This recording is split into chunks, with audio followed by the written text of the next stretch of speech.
¿Qué tal, alumnos y alumnas de tercer grado de secundaria? Me da mucho gusto saludarles y darles una cordial bienvenida a una sesión más de la estrategia Aprende en Casa 2. Soy la profesora Esmeralda Sánchez Vides, de la asignatura Historia de México. En esta ocasión viajaremos juntos haciendo un recorrido por la historia y la cultura de nuestro país. Si recuerdan ustedes, a lo largo de varias semanas hemos estudiado el Virreinato de Nueva España y el día de hoy hablaremos sobre las expresiones culturales. En esta sesión mostraré algunos aspectos importantes de las manifestaciones artísticas novohispanas. Aquí recordaremos a artistas relevantes de los siglos XVII y XVIII que por la importancia que tuvieron sus obras han permanecido hasta nuestros días. Pero antes de iniciar la sesión, recuerden que debemos de llevar a cabo las recomendaciones de salud. Una de estas es el lavado constante de manos. Otra es guardar su sana distancia y una más es el uso correcto de cubrebocas para evitar contagiarnos de COVID-19, porque al cuidarnos a nosotros mismos, cuidamos a los demás.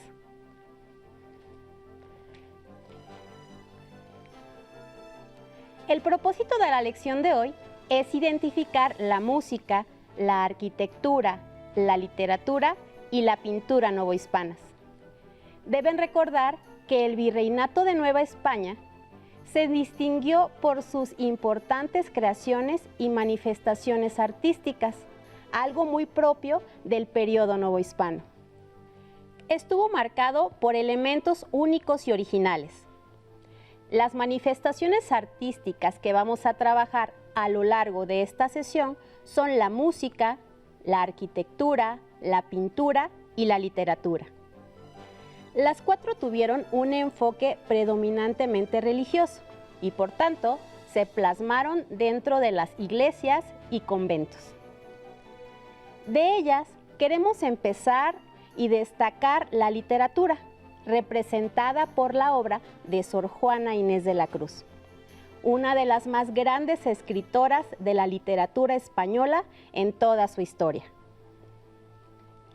¿Se han preguntado cuáles son las obras artísticas del Virreinato que se conservan hasta nuestros días? Para iniciar nuestro trabajo, les recomiendo tener preparada su libreta de apuntes, un bolígrafo para tomar notas y su libro de texto. Como lo mencioné antes, una de las más reconocidas poetisas dentro de la literatura barroca del siglo XVII es Sor Juana Inés de la Cruz, popularmente conocida como la Décima Musa. A continuación, les leeré un poema que todos en algún momento hemos escuchado y se titula Redondillas.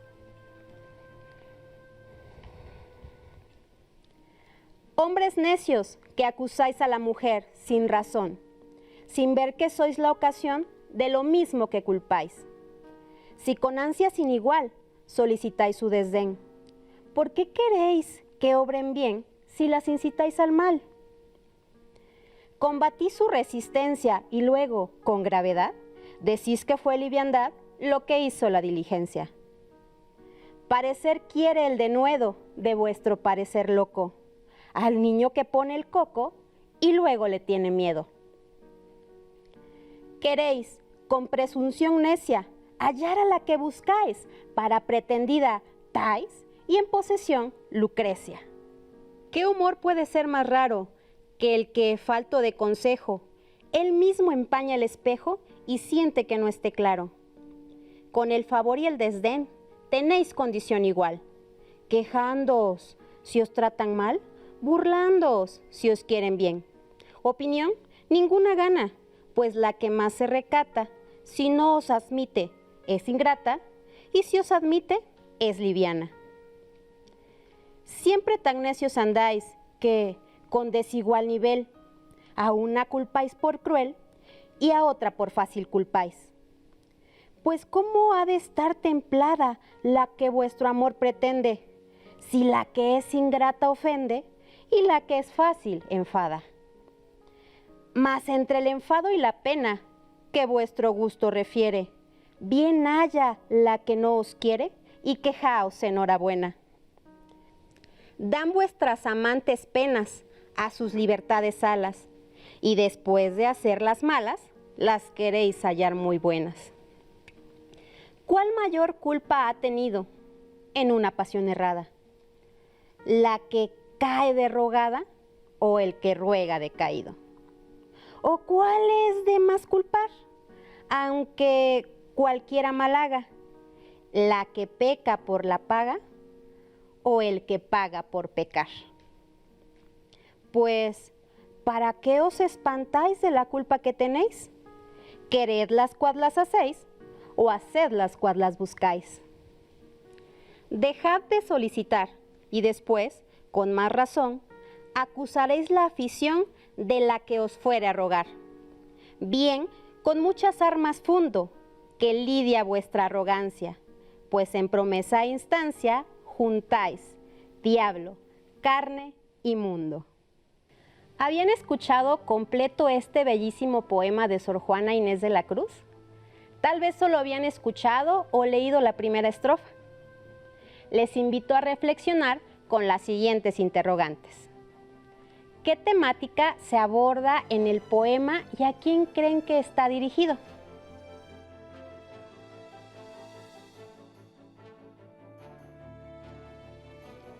Continuamos con nuestro recorrido. Como ustedes recordarán, en sesiones pasadas se habló del proceso de mestizaje cultural de Nueva España, es decir, del encuentro, intercambio y fusión de tradiciones y costumbres de las distintas culturas americanas y europeas que convivieron y que dieron origen a nuevas prácticas y creencias. Este sincretismo cultural también permeó en las bellas artes. Durante el virreinato, diferentes corrientes artísticas llegaron de Europa. Sin duda, una de las que tuvo mayor relevancia en Nueva España fue el barroco, presente en la arquitectura, la música, la literatura y la pintura novohispana. Para comprender mejor los principales estilos artísticos de Nueva España, en particular el barroco, les invito a ver y escuchar el siguiente video titulado El arte y la contrarreforma en la Nueva España. Las primeras obras arquitectónicas en la Nueva España, como el Palacio de Cortés, en Cuernavaca, Morelos, y la Casa de Montejo, en Mérida, Yucatán, pertenecen a la corriente artística del plateresco. Este estilo, que surgió en España en el siglo XV, se caracterizó por integrar elementos renacentistas, góticos y musulmanes en las construcciones. En la decoración plasmó elementos de la naturaleza, como guirnaldas y bichos, así como medallones con representaciones de bustos humanos, entre otros elementos. En la Nueva España, los artesanos indígenas añadieron componentes prehispánicos como imágenes de la flora y fauna características de sus regiones. Un ejemplo es la fachada de la iglesia del convento de Acolman, considerada la joya del plateresco en América. En el siglo XVI surgió en Italia el manierismo, considerado un estilo superior y refinado. En la Nueva España mostró figuras humanas alargadas en la pintura y escultura. En la arquitectura, un ejemplo es la integración de torres en las fachadas de los templos, lo que puede observarse principalmente en las primeras catedrales que se construyeron. Tanto el plateresco como el manierismo fueron los estilos artísticos del siglo XVI y las primeras décadas del siglo XVII en la Nueva España. Para la tercera década del siglo XVII, el estilo que predominó fue el barroco. Veamos por qué. En 1517, en Alemania, el fraile agustino Martín Lutero publicó las 95 tesis, en las que cuestionaba a la Iglesia Católica. Entre otros puntos, criticaba la venta de las indulgencias, es decir, del perdón de los pecados por parte de la Iglesia. Afirmaba que la salvación provenía únicamente de la gracia de Dios, la cual se podía lograr mediante la fe, por lo que la intervención del clero era innecesaria. así como la adoración a la Virgen y a otros santos. Estas ideas se difundieron por Europa y fueron la base de la Reforma Protestante. La Iglesia se dividió y comenzaron las guerras religiosas entre los católicos y los seguidores de las ideas de Lutero. La Iglesia Católica promovió la Contrarreforma y convocó en 1545 al Concilio de Trento, el cual se realizó en periodos intermitentes. Ahí se determinaron las medidas a seguir para fortalecer a la Iglesia y al papado. España encabezó la Contrarreforma y el rechazo hacia el protestantismo se reflejó en la Nueva España. Entre las medidas que siguieron estaba el fomento del arte como vehículo para propagar las ideas y valores de la fe católica, y para ello se utilizó el barroco, un estilo muy ornamentado y dramático. La arquitectura y la pintura destacaron, por lo que los muros, fachadas, así como los techos de iglesias y conventos se llenaron de múltiples adornos e imágenes de vírgenes, santos, ángeles y escenas religiosas. Entre los principales pintores del barroco se encontraban Miguel Cabrera, Cristóbal de Villalpando, Sebastián López de Arteaga, la familia de los Juárez, los Echave y los Rodríguez. En la música destacaron Juan Gutiérrez de Padilla, Francisco López Capillas y Manuel de Sumaya. Y en la literatura, Sor Juana Inés de la Cruz, Carlos de Sigüenza y Góngora y Juan Ruiz de Alarcón fueron sus más importantes exponentes. Como pudieron observar y escuchar en el video, el plateresco y el manierismo fueron corrientes artísticas en Nueva España que se desarrollaron en el siglo XVI y primeras décadas del siglo XVII, a la que se les incorporó características indígenas. Ahora bien, el barroco fue una corriente artística surgida en Europa durante el siglo XVI, en el que la Iglesia Católica se apoyó para fortalecer y difundir la Contrarreforma, con la finalidad de atraer más fieles y no perder a los que ya tenía. Así, sus formas artísticas exaltaban la imagen de lo divino. ¿Pero cuándo llegó esta corriente artística a nuestro continente? Llegó a Nueva España en la tercera década del siglo XVII y la mano de obra indígena le imprimió un carácter propio, combinando elementos de las culturas originarias con los cánones de esa corriente europea, por lo que se le conoció como barroco novohispano.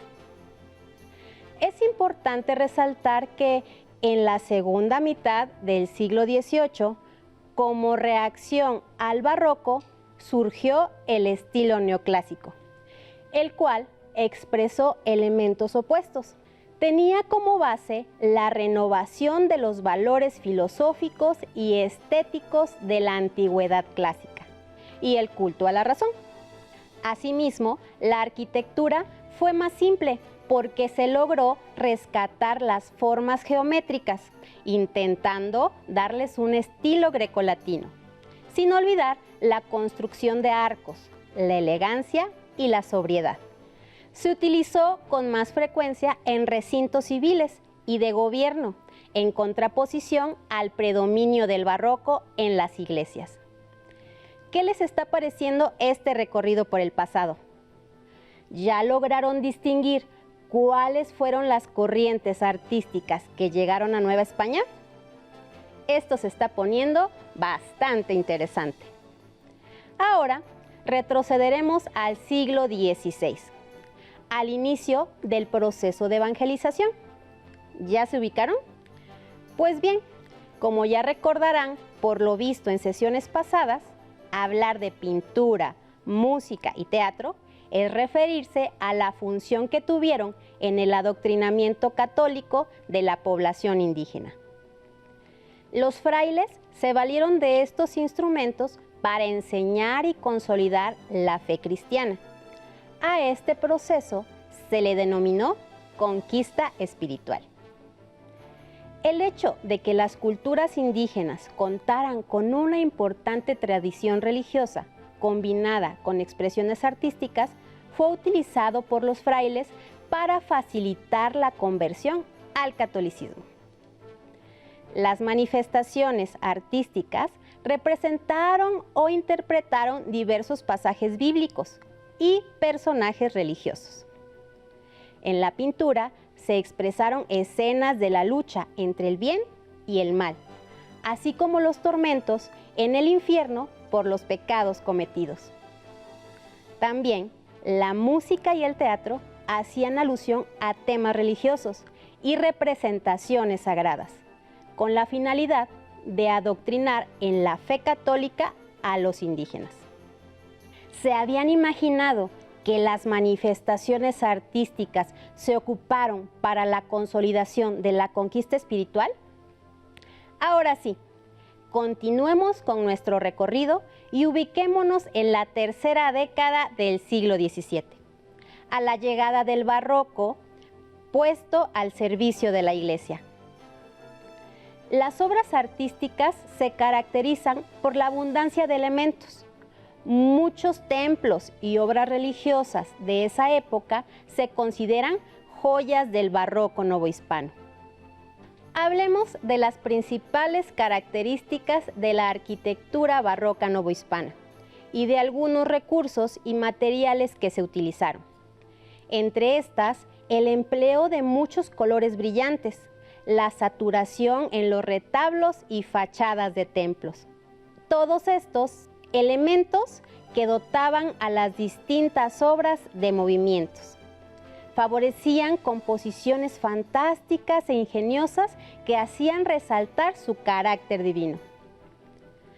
Se debe mencionar la presencia de materiales como el tezontle y el azulejo en las fachadas, así como ciertos motivos y estilos indígenas que son los que lo definen como barroco novohispano.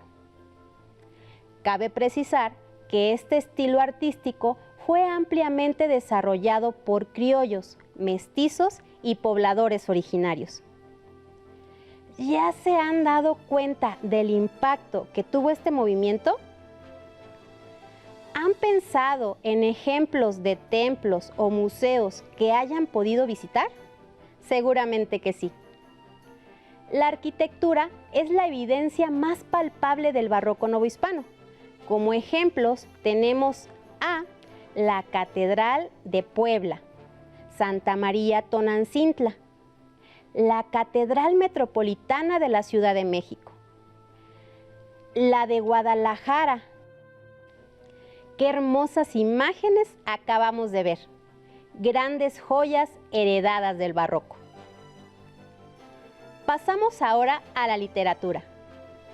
Las principales características de la literatura estuvieron cargadas de complejidad por el uso excesivo de los recursos literarios. Esto fue muy bueno. Además de que los escritores empleaban el sarcasmo y la ironía para hacer frente a los sentimientos desafortunados de sus personajes. También, otra característica es aquella en la que se reflejaba la realidad de la vida cotidiana de aquella época. En el poema de Sor Juana Inés de la Cruz que leímos al principio de la sesión, ¿se logran sentir todas estas características que acabamos de mencionar? La ironía o el sarcasmo son muy claras, ¿verdad? Algunos de sus exponentes más reconocidos son Juana de Asbaje y Ramírez de Santillán, mejor conocida como Sor Juana Inés de la Cruz, a quien recordamos por su extraordinaria producción literaria, sacra y profana. Sonetos, poemas líricos, cortesanos y filosóficos, comedias teatrales, obras religiosas, villancicos, entre otros muchos. Sus obras más destacadas son Los empeños de una casa, El divino Narciso, Neptuno alegórico, Respuesta a Sor Filotea de la Cruz. Carlos de Sigüenza y Góngora. Sus obras literarias tratan sobre religión, viajes y astronomía. Asimismo, desarrolló la poesía. Entre los títulos de sus obras destacan el Manifiesto Filosófico contra los cometas despojados del imperio que tenían sobre los tímidos. ¡Qué título tan extenso! Como el conocimiento que aporta con sus obras. Bernardo de Balbuena escribió El Bernardo o Victoria de Roncesvalles, Siglo de Oro en las selvas de Erífile y Grandeza Mexicana. Este último es un poema lírico descriptivo que hace alusión no al territorio nacional, sino a la Ciudad de México, a la grandeza y majestuosidad que tenía en ese entonces. Cada una de estas escritoras y escritores escribieron infinidad de obras, pero las que acabamos de mencionar son solo algunas de las más conocidas. Damos paso a la pintura barroca de Nueva España. Esta se inspiró en las obras de pintores españoles y flamencos. Entre los artistas novohispanos más destacados de la época están Cristóbal de Villalpando y Miguel Cabrera. Este último realizó la famosa pintura de Sor Juana Inés de la Cruz. Otros exponentes de la pintura barroca son Sebastián López de Arteaga, las familias de los Juárez, los Rodríguez y los Echave, especialmente Baltasar de Echave y Rioja, quien pintó el Martirio de San Pedro de Arbués, a solicitud del Santo Oficio, por mencionar algunos. Hablando de la música barroca novohispana, se debe decir que los maestros españoles formaron y dirigían grupos musicales apoyados en el talento local. Los indígenas eran especialmente diestros como instrumentistas. Desde principios del siglo XVII, la mayor parte de la música era litúrgica, teniendo en cuenta que lo litúrgico tiene que ver con los cultos y las ceremonias religiosas, aunque también se practicó y llegó a cultivarse la música para coros múltiples. Los principales exponentes de la música novohispana fueron Juan Gutiérrez de Padilla, Francisco López Capillas y Manuel de Sumaya. Muy bien, ha llegado la hora de lanzar el reto de esta sesión. El reto de este tema es la realización de un collage del arte barroco novohispano. ¿Cómo debemos hacerlo? Para ello, utilizarán un pliego de cartulina donde dibujen o peguen imágenes que ilustren las expresiones barrocas de la entidad donde viven, relacionadas con la arquitectura, la pintura y la literatura, e instrumentos musicales empleados en la interpretación de melodías correspondientes a este estilo. Para superar su reto, pueden consultar su libro de texto de Historia de México de tercer grado de secundaria y también, si les es posible, recurran a sus maestros de historia. Una vez terminado este trabajo, reflexionen sobre los aspectos culturales del virreinato que siguen presentes dentro de su comunidad. Consideren que el conocimiento es lo mejor que se puede compartir. Por ello, pregúntenles a sus familiares sobre el tema. De seguro les sorprenderán las respuestas. También pueden ampliar lo aprendido utilizando su libro de lengua materna de tercer grado, dentro del tema Poesía y movimientos literarios. Todo lo que comienza tiene un fin y por esta ocasión hemos concluido con la sesión. Me despido de ustedes y les envío un saludo hasta donde quiera que se encuentren.